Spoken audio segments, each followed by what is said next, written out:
Hi, welcome to my monthly live, coming to you from the studio in Alresford, and I want to welcome everybody here.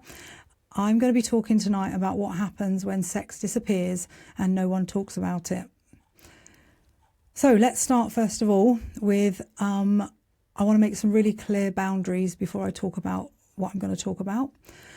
This live is not about domestic violence. It's not about emotional abuse or coercive control or relationships where someone is afraid of their partner. It's also not about medical or hormonal conditions that affect libido. These situations require professional specialist help, and nothing I'm sharing tonight will replace that. So let's dive in. This live is for couples who still really care about each other, who may even function well on the outside. But those intimate connections have slowly disappeared. There's no big explosion, just silence, avoidance, and we'll deal with it later, or we won't talk about it at all. This turns into years of tension, avoidance, and eventually resentment and despair. I approach this topic through patterns and data because sexless relationships are rarely about sex.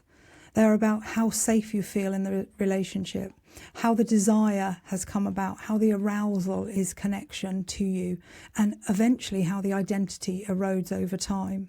When couples come to see me with this problem, they don't know why each other have pulled away from each other, and the partner that's left feeling rejected, abandoned, will find it difficult to navigate, but also the person that's slowly eroding and coming away from the relationship will sometimes not even know why that's happening. So sometimes there's a mutual agreement without words that happen within the relationship. And I'm going to talk about all of that as we go along. So what does sexless actually mean within a relationship? So when people hear the word sexless relationship, they often imagine extremes. In research, sexless typically means fewer than 10 sexual encounters for the year. But I want to be really clear here, frequency alone isn't the real issue. The real issue is disconnection plus silence. And that's the key here, not talking about it. In most couples, sex does not disappear during a fight or after cheating, but much earlier. When one partner stops feeling safe, the nervous system no longer moves towards arousal because the body risks being seen. The tension builds, the unpredictability of the relationship is shown. Formally, no one banned anything with words. Their conversation has not happened, but the internal stop is already on. The decision is not made in the words, but with the body. Couples can have low frequency, but still feel connected with each other. What creates the damage is when sex has no voice and when there is forced celibacy or misunderstood. It feels like it's more like a chore than a pleasure. Let's look at how women shut down. Women's sexual shutdown is usually contextualised, not always biological. Statistically and clinically, women tend to lose their desire when emotional labour is chronically unequal. Their identity collapses into caretaker, mother or manager. Their needs are minimised, joked about or laboured as too much. Conflict feels unresolved or unsafe. Sex becomes expected rather than chosen. For many women, sex stops being a place of connection and becomes another place of responsibility. When desire is paired with pressure, guilt and resentment, the nervous system does not respond with arousal, it responds with withdrawal. This isn't manipulation, it's protection. Many women don't consciously decide to shut down. This is over time that the safety doesn't feel safe. They just stop feeling available. Their body stops responding to the way it used to, and then shame sets in. So they avoid the topic entirely because talking about it makes them feel like they're admitting failure or letting the partner down. We validate the lack of sex by saying I'm too tired or I'm too busy, avoidance versus the conversation. We talk about the kids and the schools and the things that we're doing and the lunches and the films. Why do we shut down on this topic? How do men shut down? Men's shutdown often looks quite different and is misunderstood just as often. Men seem to shut down when it's repeated sexual rejection without explanation, feeling unwanted or undesirable over time. experiencing constant criticism or moving the goalposts, being valued primarily for provision or performance, feeling they have no right to show up, apathy and lack of interest from the male perspective, physical issues. For many men, sex is not just the physical, it's tied to identity, confidence and emotional closeness. When the door closes, men often internalise this as I'm not good enough and my partner is overwhelmed. That's not what they see. Instead of expressing hurt, many men retreat. They stop initiating, they detach emotionally. Some turn to work, distractions or numbing behaviours, not because they don't care, but because constantly being rejected or hurt, this feels like a punishment, but it's not, it's self-protection. So if we look at those two lists and they're not exhaustive, we will be looking at them in a way that says we are both coming from a place of either avoidance, denial, resentment, hurt, feeling unsafe, lack of significance to each other. And this is where therapy can come into its own to actually get a couple to reconnect. We aren't always talking about sex, first of all, when we come into therapy. When you talk to each other, it feels like that's the main subject, but actually it isn't. We're talking about communication, attachment styles, connection in a different way. Just because intimacy is there doesn't mean it automatically goes to sex. So let's look at the cycle that keeps couples stuck. In a long-term relationship, sex often becomes the indicator of power, not passion. One waits for the initiation and the other waits for permission. But they both wait and they stay silent. As a result, the absence of sex looks accidental, although in reality it is a silent agreement not to touch anything or do anything. That feels safer than facing the rejection again. Here's what the data really looks like. One partner shuts down to protect themselves. The other experiences that shutdown as rejection. Rejection leads to resentment and withdrawal. That resentment confirms the first partner's need to shut down, and the cycle is repeated. Without understanding the why, couples assume intent. They assume lack of love, lack of attraction, or selfishness. But the most sexless relationships are built on misinterpretation, not malice. Silence becomes safer than honesty, but silence is also what slowly ends the intimacy. So why are we talking about this? Most couples don't talk about sex because every attempt turns into an argument. Someone feels blamed no matter how gently it's raised. There's fears of hearing something irreversible. Shame shuts down curiosity. Wanting something different turns defensive. So they wait. They hope things will get better, go back to normal on its own. But desire doesn't return into a relationship that never addresses the conditions that it killed. Conversation is the key. Let's have a look at monogamy with no sex, the unnamed grief. Let's talk about something many couples are living with but are definitely not talking about. Being in a monogamous relationship with little or no sex. This is not the same as choosing celibacy. This is one partner longing quietly, or both partners pretending it really doesn't matter anymore. And what happens is people don't leave, they stay, but they shut down parts of themselves. For the partner who wants sex, it's just not about sex, it's about feeling wanted, desired, chosen. For the partner who doesn't, it's often about pressure, exhaustion, resentment, and feeling emotionally unsafe in ways that they can't articulate. It just sounds like excuses, but there are reasons.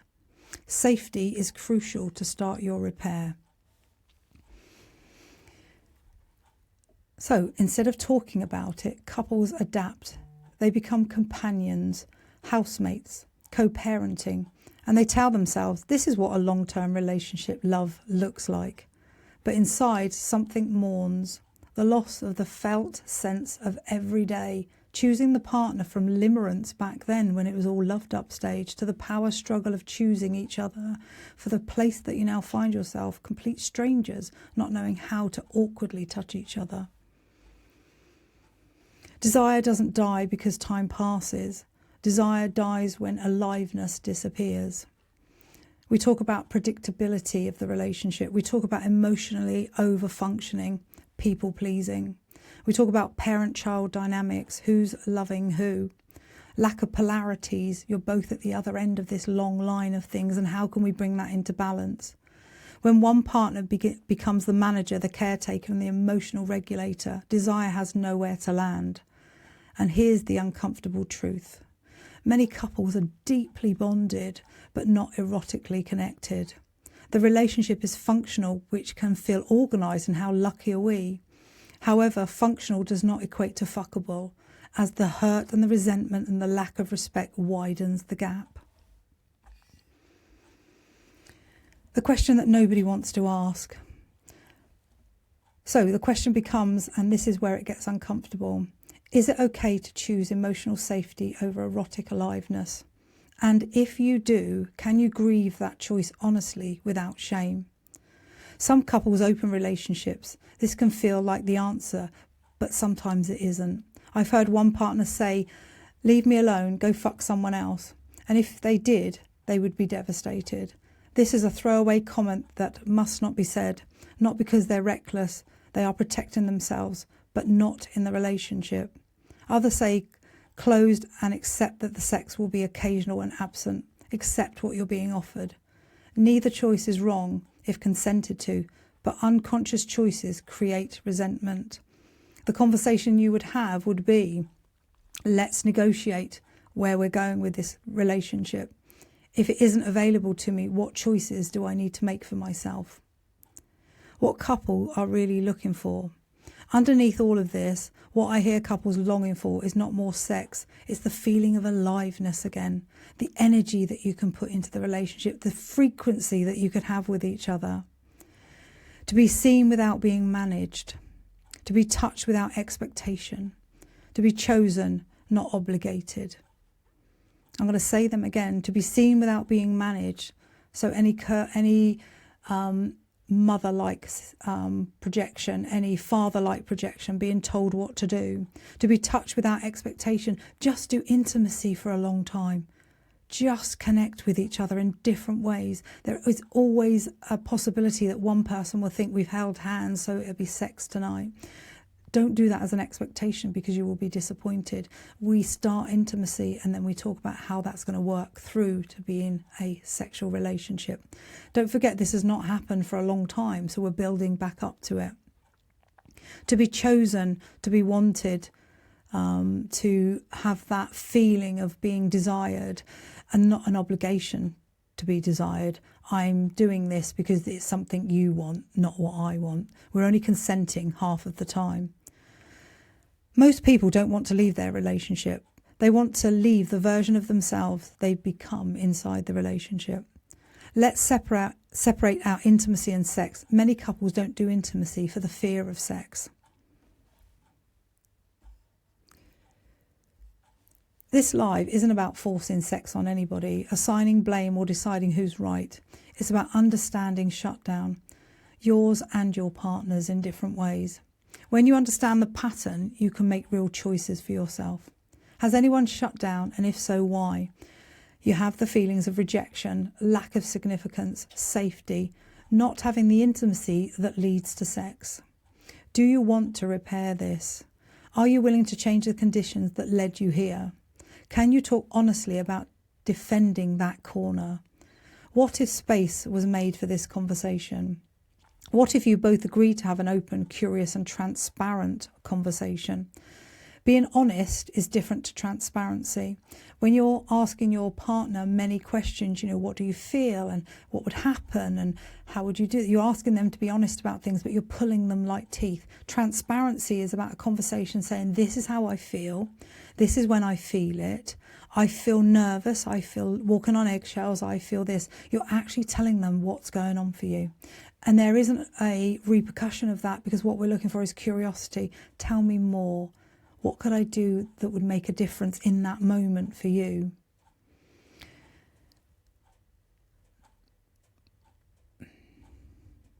Intimacy doesn't die from the lack of love. It dies from the lack of safety.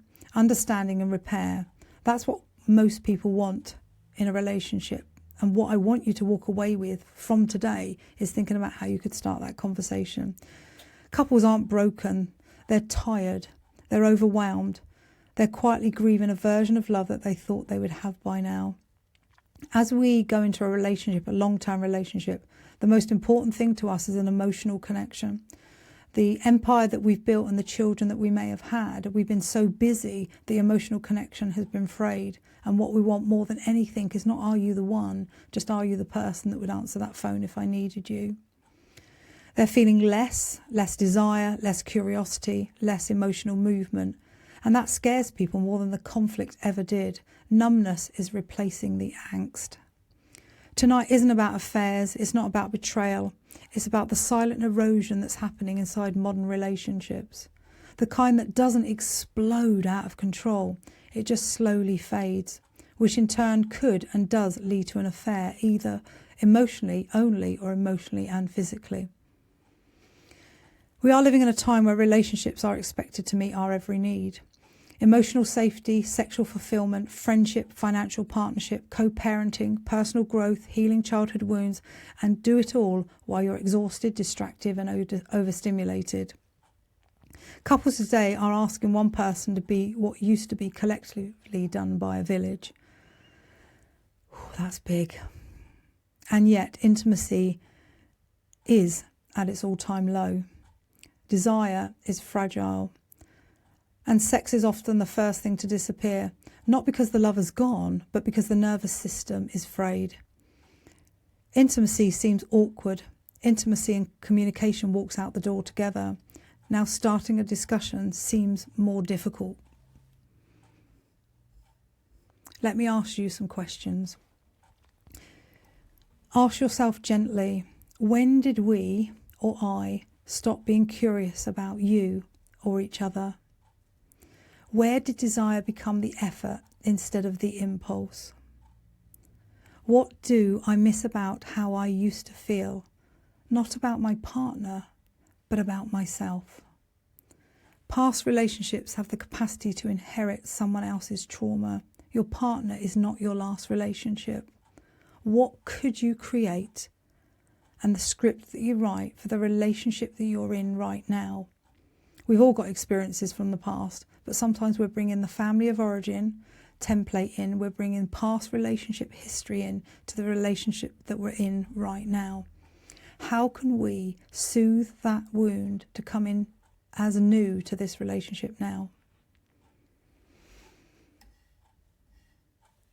I want to talk about perpetual relationships or perpetual partnerships. When we talk about saying to each other in the very beginning, I'm choosing you, I love you, it's almost like a one-time deal. And we might say I love you throughout the relationship, but usually it's a throwaway comment, not an eye-to-eye contact. A perpetual relationship isn't a relationship that never changes. It's a relationship that keeps going because it changes. Most traditional ideas of love are built around performance, forever, soulmates, one decisive promise meant to carry a lifetime. But people don't stay the same. This needs to shift. Values deepen, priorities rearrange themselves, expecting a single vow or label to hold you together for the rest of the time that you are together. It's so fragile. A perpetual partnership offers a different framework. Instead of being defined by a millstone marriage anniversary or shared timeline or by a legal or social status, it's designed to talk to you about ongoing mutual commitment. It's a live contract. It's about arriving at a final decision or version of us, but choosing each other every day, repeatedly, as both people evolve. It's not just a one-time deal, I'm with you and I'll put up with anything that goes on, and we will have our angst and our arguments and our disagreements, and we will hold those resentments. What I want to do is for couples to show up every day in this perpetual partnership and say, I'm choosing you today. You are the one that I want to be with. Forever can sound passive, as though love simply lasts on its own. Perpetual relationships and partnerships is active. It requires participation. We are not together because we promised once. We are together because we continue to choose each other every day. At its core, the kind of partnership prioritises growth over rigidity. It allows both people to change without threatening the bond. It values renewal over performance, collaboration over ownership, and commitment without possession. The relationship becomes a shared ecosystem, something co-created, maintained, and collaboratively over time becomes more bonded. This doesn't weaken the commitment, it deepens it. Commitment that is freely renewed is far more resilient than commitment that is upheld by fear, obligation, or habit. A perpetual partnership is less than a contract and more like a conversation, one that never truly ends. It keeps asking, who are we now? What do we need today? How do we support each other's becoming who we need to be as an I, whilst celebrating the we? This relationship is less... Okay, this is quite romantic in the sense that when we keep saying to each other, when we have the opportunity to say to each other, I'm showing up for you every day. I get my clients to say to each other, what percentage can you give today? One will say 80 and one will say 20, one will say 60 and one will say 40. Showing up for each other every day to be chosen again and again and again. Not because it's required, because it's wanted. As a partnership, we both want to be wanted. As humans, we want to be wanted, not through grand one-time gestures, but through daily intentions, showing up, listening again, renegotiating instead of retreating. When something goes wrong in the relationship, we will go back to the repeated pattern of how we were upset in our family of origin. So you might be a sulker, you might be somebody that goes silent, you might withdraw, you might come back attacking, you might be defensive.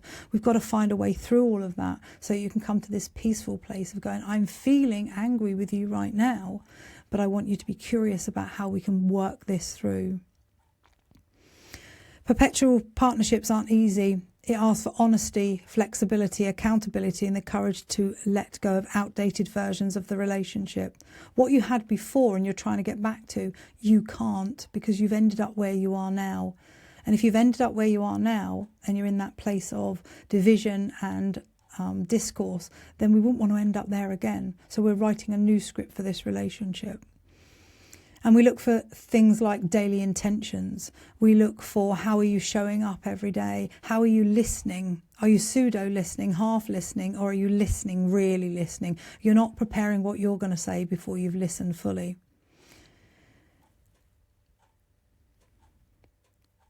So, I don't want this to be a not forever as a sentence, and I don't want this to be an ongoing thing as a discussion, but maybe there's a kind of love that actually lasts. Through being able to say to your partner, how have we got here? Let's look at the contempt that we hold for each other. Does it work? Why am I being this person? I always look at the I first before I look at the we, because if you're being cruel to your partner, it says more about you than it does about them. What we're trying to do is actually do the work through the I first of all and get you to really think about, why have you been sitting in this place of being unsafe, taking away the intimacy, not feeling that the sex is the sex that you want, or you don't feel safe enough or significant enough. There's no intimacy leading up to the sex. We've got to really think about where we are as an I so that we can come back together as a we. So what sort of love are you actually wanting to script? So we're not talking about sibling love. We're not talking about roommate love here. We're talking about bonding love. So what could that love look like? Relationships aren't failing because people don't care enough about each other. They really do. I see that in my therapy room every day of the week, that people really care about each other. But there comes a time when you have to think to yourself, am I living the life that I need or want? And if I'm in the relationship, what do I need from it? They're failing because they've never taught how to hold safety and desire at the same time. For us to want, we need to feel safe enough. I've talked many, many times about Tony Robbins and his relationship creed. We need safety at the top of the tree. We need spontaneity. How funny and surprising can I be? You can't if you're not safe. We talk about significance. If you're not safe, it doesn't feel like you're significant in the relationship. And if there's no intimacy or sex going on, that rejection, that lack of initiation will make you feel even more insignificant. We talk about love and connection. My question to my couples is always, you want love or you want to be loved. How loving are you? And that really shocks them. They go, oh, that's a really good question. Actually, I feel sometimes I'm quite critical, or I want my own way, whatever that might look like. If you want to be loved, you've got to be loving. You've got to open your heart for somebody to be able to come in. And then connection. What sort of connection have you got? We don't want to be parental. We don't want to be contemptuous. We don't want to be defensive. We don't want to be stonewalling. What we need to do is come to a neutral place with each other, a curious place with each other. And maybe the work isn't about we need to fix relationships, which is what we don't do in therapy, but to tell the truth that's inside of you. Honesty versus transparency. Tell the story of how you're feeling. Don't allow that your partner is trying to pull all of that out of you. Be transparent as much as you possibly can. Tell your story. This is how I feel in this relationship. I feel really lonely. I feel like I've been rejected so much that I've gone numb and I've got nothing left to give. But actually you're in therapy, so there's some energy there somewhere. Because intimacy doesn't begin in the bedroom, it begins with transparency from morning to night. Consideration is the most important part of a relationship. If you're choosing to be in a relationship, you have to consider the other person. My saying is, if you're not willing to consider the other person, be single. You are choosing to be in a relationship. If you are only thinking about yourself, then be single. And when I say that, I don't mean that you can't think of yourself as an I. The vision of you as an I is got to be there. But actually the consideration of the decisions that you make and the places that you decide to inhabit in your relationship need to be discussed. There's a negotiation that needs to go on. This is my warning bit, okay? Past playing out in your relationships right now. So this is me being quite raw, really, but I'm going to say it anyway. Stop hiding behind your wounds. Work them out with a therapist. And thinking you can play them out with your partner won't work. Your partner did not live with you as a child. They have no idea of theirs or yours. So swapping that over, they don't know yours, you don't know theirs. You weren't there when they were 3, 5, 11, 9, whatever age it is. Look at yourself first. Who am I becoming in this relationship? And how am I relating to my partner that I say that I love? Are you now looking just for practicality or provider? Or are you looking for commitment, ongoing embodiment and evolution of the I and the we, which I believe is both precious and both necessary? Start the conversation today coming from a really soft place, not harsh words that you know will hurt. Connection on many levels are needed to feel safe. Within this relationship, without safety, intimacy and sex can't find a place to land. If you decided that you wanted to change one thing tonight without expectation, a connection, an opportunity for closeness, what would that be? What would you do? Thank you for sitting in this conversation with me tonight. I welcome your comments on this. There is more discord within relationships than there's ever been. Not everybody comes to therapy and chooses not to, and that's their right. They have to consent to it. But I want you to really think deeply about where you are in your relationship, because there is love there. It's just the resentment and the fear, the lack of safety is making it all seem like it's out of control. So do as I ask and think of one small thing you could go up to your partner and say, without agenda, without aggression, without wanting to get your own way. Just do one small thing today and maybe start afresh tomorrow with each other. I'll see you next time.